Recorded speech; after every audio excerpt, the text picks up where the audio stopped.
शराब स्टोर, महिलाओं को ड्राइविंग, सिनेमा घर खुले। सऊदी क्राउन प्रिंस के 5 बड़े बदलाव। शराब स्टोर, महिलाओं को ड्राइविंग, सिनेमा घर खुले। सऊदी क्राउन प्रिंस के 5 बड़े बदलाव। सऊदी क्राउन प्रिंस की साख को साल 2018 में इस्तांबुल में सऊदी वाणिज्य दूतावास में पत्रकार जमाल खशोगी की हत्या के बाद से बड़ा झटका लगा है। ऐसे में उनकी बदलाव की कोशिशें, सऊदी अरेबिया रिफॉर्म्स चर्चा में बनी हुई हैं। सऊदी अरब राजधानी रियाद में गैर मुस्लिम राजनयिकों के लिए अपना पहला शराब स्टोर खोलने जा रहा है।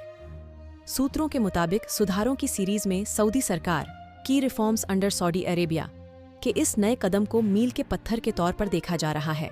सऊदी क्राउन प्रिंस मोहम्मद बिन सलमान ने हाल के सालों में सुर्खियों में बने रहने वाले 5 अन्य बदलाव किए। दरअसल सऊदी क्राउन प्रिंस की साख को साल 2018 में इस्तांबुल में सऊदी वाणिज्य दूतावास में पत्रकार जमाल खशोगी की हत्या के बाद से बड़ा झटका लगा है। ऐसे में उनकी बदलाव की कोशिशें चर्चा में बनी हुई हैं। अप्रैल 2018 में सऊदी अरब ने सिनेमा घरों पर लगे प्रतिबंध को हटा दिया था। ब्लैक पैंथर 35 साल बाद यहाँ के सिनेमा घरों में दिखाई जाने वाली पहली फिल्म थी। दरअसल 1970 के दशक में मौलवियों ने सिनेमा घरों पर प्रतिबंध लगा दिया था। राजधानी रियाद का कहना है कि उसने साल 2030 तक 300 से ज्यादा सिनेमाघर खोलने की योजना बनाई है।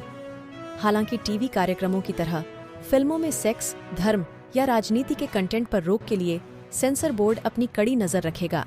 महिलाओं को ड्राइविंग का अधिकार। सऊदी अरब ने साल 2018 में महिलाओं की ड्राइविंग पर दशकों से चला आ रहा प्रतिबंध हटा दिया था। यह दुनिया में इस तरह का एकमात्र प्रतिबंध था जिसमें महिलाओं को आगे बढ़ने के लिए पुरुषों पर निर्भर रहना पड़ता था। सऊदी अरब में साल 2018 के बाद से हजारों महिलाएं गाड़ी चला रही हैं, जिनमें से कुछ मैकेनिक और टैक्सी ड्राइवर भी बन गई हैं।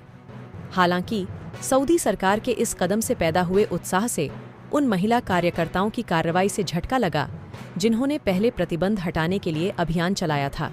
महिलाएं अब पुरुषों पर निर्भर नहीं।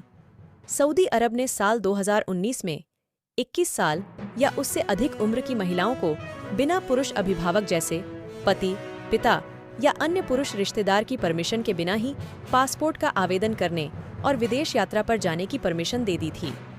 सरकार के इस कदम से पुरुषों पर महिलाओं की निर्भरता कम हो गई। साल 2018 तक सऊदी अरब सिर्फ मुस्लिम तीर्थयात्रियों, प्रवासी श्रमिकों या खेल और सांस्कृतिक कार्यक्रमों में हिस्सा लेने वाले लोगों को ही वीजा जारी करता था। सऊदी क्राउन प्रिंस मोहम्मद ने 1 साल पहले 50 द्वीपों और लाल सागर की कई जगहों को लग्जरी रिसोर्ट में बदलने के लिए एक विशाल पर्यटन परियोजना की घोषणा की थी। हालांकि देश के नियमों का उल्लंघन करने वाले किसी भी कृत्य पर जुर्माना लगाया जा सकता है। पुरुषों से खुलेआम मेल मिलाप। सऊदी अरब ने हाल की सालों में महिलाओं और पुरुषों को सार्वजनिक रूप से मिलने जुलने की परमिशन दे दी।